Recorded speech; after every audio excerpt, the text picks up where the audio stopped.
अगर मैं बात करें एल्विश यादव को लेकर के, कुछ ही समय में इसने काफ़ी अच्छा नाम बना लिया, फ़ेम बना लिया। ओटीटी 2 जीत के आ गया।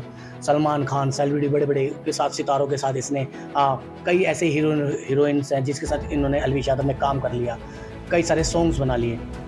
एक चेहरा बनते साथ क्यों लोग उनके पीछे पड़ जाते हैं? अब जो उसके साथ चल रहा है, क्या वो उस इस चक्रव्यूह से बाहर आ पाएगा? क्योंकि सारे जनता यही जानना चाहती है कि एल्विश यादव और उसके जो घर के और उसके गाँव के लोग जो हैं, वो कह रहे हैं कि उसको फँसाया जा रहा है। ऐसे में आप क्या कहते हैं अपने नक्षत्र को देख कर के कि एल्विश यादव इस जी जंजाल से बाहर आ भी पाएगा या नहीं आ पाएगा? ज़रूर आ पाएगा। और यहाँ मैं ये बताना चाहूँगी कि हर चीज़ एक आम आदमी देखता है कि क्या सही है और क्या गलत है, लेकिन जब हम एक आत्मा की तरह जन्म लेते हैं तो हम सही या गलत नहीं देखते। हम ये कहते हैं कि जो भी आप कर रहे हो वो एक चॉइस है। आप सरकार के खिलाफ हो वो भी एक चॉइस है, आप सरकार के साथ हो वो भी एक चॉइस है, आप धर्म के साथ हो वो भी एक चॉइस है, आप धर्म के नहीं साथ हो। लेकिन हमारी सोसाइटी को जो भी इंसान कुछ अलग करता है, मैं गलत नहीं कहूँगी, अलग करता है, वो हमेशा उसको जज करते हैं। तो यहाँ पे नज़र लगना, नज़र दोष होना, लोगों की नज़र लगना, जेलसी अटैक्स होना काफ़ी क्लियर है। लेकिन इनको ये देखना है कि इनको अपनी हिम्मत से इसमें से बाहर निकलना है, क्योंकि उतार चढ़ाव के साथ ही इनका फेम लिखा हुआ है। लेकिन अगर ऐसे में वो ये समझ लें कि इन लोगों को जिनको उनसे जेलसी है, उन लोगों को भी साथ में लेके कैसे चले, तो ये उनके लिए आगे जाके बहुत बड़ा लेसन होगा। मैम, आपको पूरा शहर, पूरा देश देख रहा है। मैं अपने टीवी न्यूज़ चैनल के माध्यम से अगर उसके फैमिली के भी, उनके पेरेंट्स, मदर, फादर जो भी हैं या उनके रिलेटिव जो भी हैं, वो सब देख रहे हैं। तो क्या सजेशन उनको आप अपनी तरफ से देना चाहेंगे कि वो क्या कुछ करें जिससे इस आपत्ति से, इस दुविधा से उनका बेटा बाहर आ सके? वो लोगों को दान दें, लोगों के लिए काम करें, लोगों की मदद करें, क्योंकि आखिर में आप देख लीजिएगा कि एल्विश की भी यही किस्मत है। वो बहुत दान करेगा लोगों के लिए, बहुत अच्छे काम करके जाएगा।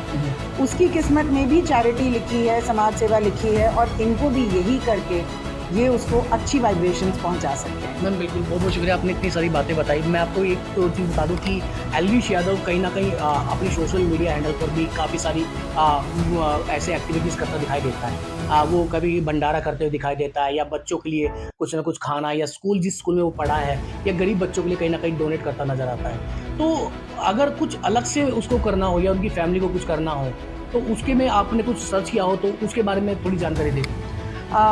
इनकी फैमिली बगलामुखी जा सकती है। कांगड़ा में बगलामुखी जी का टेम्पल है।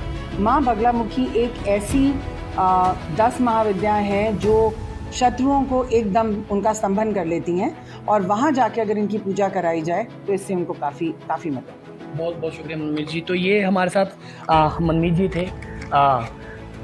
इन्होंने जो बताया, इन्होंने जो कहा एल्विश यादव की ज़िंदगी में क्या कुछ चल रहा है, वो कितना सही है या कितना गलत है, वो तो आप लोग, हम लोग सब देख ही रहे हैं। पर आने वाले समय में उसके साथ ज़िंदगी में क्या कुछ होना है, वो तो वक्त ही बताएगा।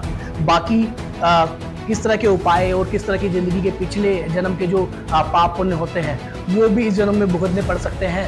ये कहीं ना कहीं इस तरह के ही जो लोग हैं वो हमें बताते हैं। और आज इन्होंने काफ़ी इस पर सर्च करी, पता किया कि किस तरह से एल्विश यादव की ज़िंदगी में जो ये उतार चढ़ाव आ रहे हैं वो किस वजह से आ रहे हैं। तो अगर आप भी इस चीज़ों को मानते हैं तो हमें कमेंट्स करके ज़रूर बताइएगा कि अगर उसकी ज़िंदगी में ऐसा कुछ चल रहा है तो परिवार में, गांव में कई जगह इस तरह से बोला जाता है कि उस बच्चे पे नज़र लग गई हो गई, या उसको किस तरह से ठीक किया जा सकता है। तो ऐसे में आप लोगों की क्या कुछ इसमें राय है, तो आप भी कमेंट्स करके हमें ज़रूर बताइएगा, ताकि हम उनके परिवार तक, उनके गाँव में किसी तरह से लोगों तक, उन तक ये बात पहुँचाने का काम कर सकें।